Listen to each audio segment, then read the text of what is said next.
It's only been a week since Elliot Rodger went on his murderous rampage in Santa Barbara, and already there are people calling it a false flag operation. And what exactly would have been the desired result? To lend credence to the radical feminist arguments? Oh right, gun control. It makes perfect sense now. The government obviously set up a fake murder spree in which only half of those killed died from gunshot wounds, and more than half of the intended murder victims were to be slain with knives.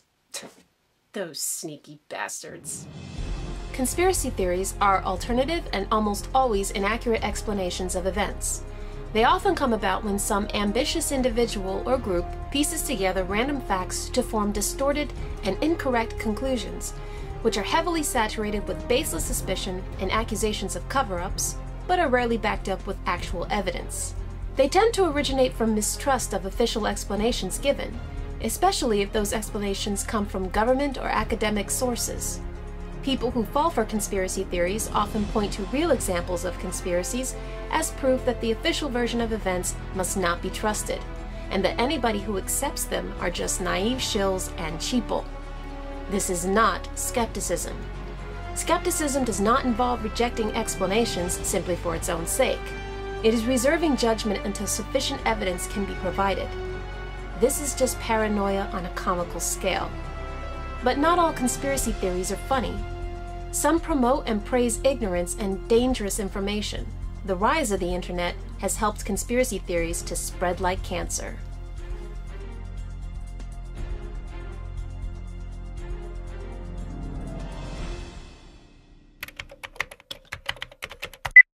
A false flag is an event perpetrated by a government or its military with the intent to frame another entity of its operation. An example of an actual false flag that never happened would be Operation Northwoods, which was a series of planned terror attacks by the Department of Defense and the CIA back in 1962. The intent was to blame the entire thing on Cuba as a pretext for an invasion. This operation was never carried out because it was rejected by the Kennedy administration. Unfortunately, this revelation seems to have made a lot of people immediately suspicious of all terror attacks and high-profile accidents and mass murders. The 9/11 attacks, the Oklahoma City bombing, the Boston Marathon bombings, Flight 800, the Columbine, Virginia Tech, and Sandy Hook school shootings, the Aurora movie theater shooting, they've all been called false flag operations by the tiniest of intellects. To keep this short and sweet, there is no credible evidence that any of these events were orchestrated by the government or the military. When it comes to the September 11th attacks, I'm going to save that for a future video because there's just way too much to go over for this one. As for the Oklahoma City bombing, the original indictment stated that there were other unknown parties involved with the bombing in addition to Timothy McVeigh and Terry Nichols. The conspiracy theorists allege that this is evidence that there is a deliberate attempt to hide the identity of other co-conspirators. Considering that a leg was found at the bombing that was never identified, McVeigh's own legal defense argued that it was the remains of a third conspirator. And that does sound highly plausible. But then there are other conspiracy theories that allege that the Clinton administration planned and executed the entire bombing as a way to smear armed anti-government militia groups as dangerous.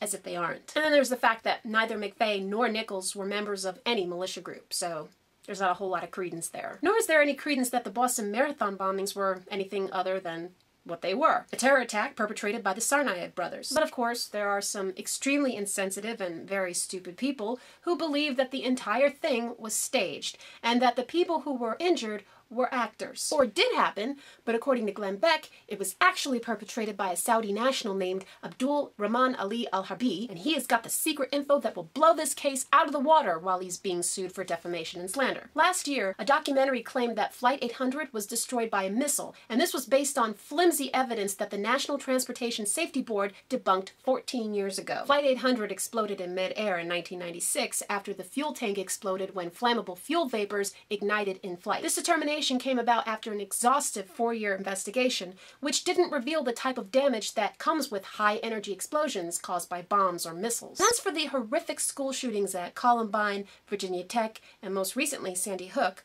the assertion that these were all staged hoaxes is even more egregious. As always, there's no compelling evidence that any of these tragedies were faked. But what is especially heinous about conspiracy nuts who make these claims is that they don't appear to have any problems telling the surviving family members of the murdered victims that their loved ones are either faking their deaths, or in the case of the mother of Sandy Hook victim Grace McDonald, that she never existed. It's very easy to blow much of these mass shooting conspiracy theories back to hell where they came from. Just consider how many people would have to be in on them. Every single imaginary government plotter, every single witness, every single wounded victim, every single supposed casualty, all of the first responders, and then each person in the immediate families of all of those people.